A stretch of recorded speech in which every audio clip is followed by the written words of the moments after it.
গ্রামীণ হাওড়া জেলার বাগনান থানার বাঙালপুর মহিলা বিকাশ কেন্দ্রে নজরুল প্রেমী সাংস্কৃতিক সংস্থা কুহেলিকার আয়োজনে মহিলা বিকাশ কেন্দ্রের সভাকক্ষে পালিত হল কাজী নজরুল ইসলাম ও রাসবিহারী বসুর শ্রদ্ধা নিবেদন অনুষ্ঠান। প্রতিবাদী বিদ্রোহী কবি, স্বাধীনতা সংগ্রামীদের উজ্জীবিত করা ব্যক্তিত্ব কাজী নজরুল ইসলাম। নজরুল যুব সমাজের প্রতীক। নজরুল ইসলাম প্রতিবাদী কবি। নজরুল প্রতিবাদী চরিত্র। নজরুলের লেখনী যুব সমাজকে প্রতিবাদী, বিপ্লবী চেতনা ও মনোভাবে উজ্জীবিত করে।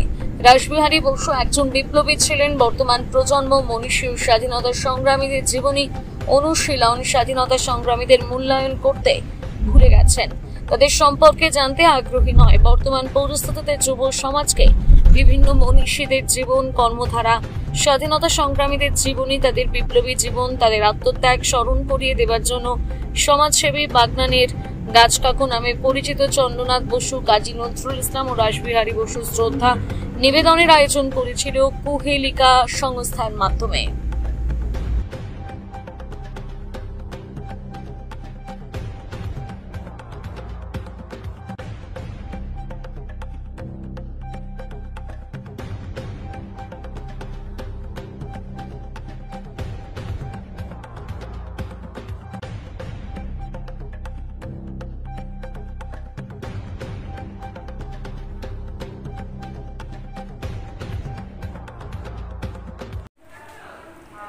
আমরা কুহেলিকার তরফ থেকে আজকে নজরুল জয়ন্তী এবং বিপ্লবী রাসবিহারী বসুর জন্মদিবস পালন করলাম বাঙালপুর মহিলা বিকাশ কেন্দ্রে।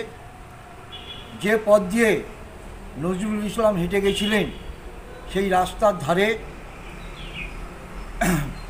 মহিলা বিকাশ কেন্দ্রের সভাকক্ষে আমরা এই অনুষ্ঠান পালন করলাম।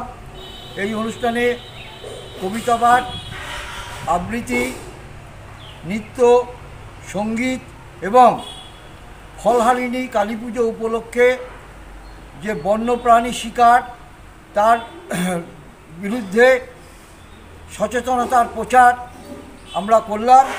প্রচার করলেন শুধু শান্তিনিকেতন থেকে কানন হাসদা এবং কলকাতা থেকে জয়ন্তী সোরেন, আমাদের সাথে ডক্টর অপূর্ব কুমার বিশ্বাস, প্রসূন কুমার মিত্র মহাশয়, হেমন্ত রায় মহাশয় এবং ডক্টর সিরাজুল ইসলাম ঢালি আমাদের আছেন।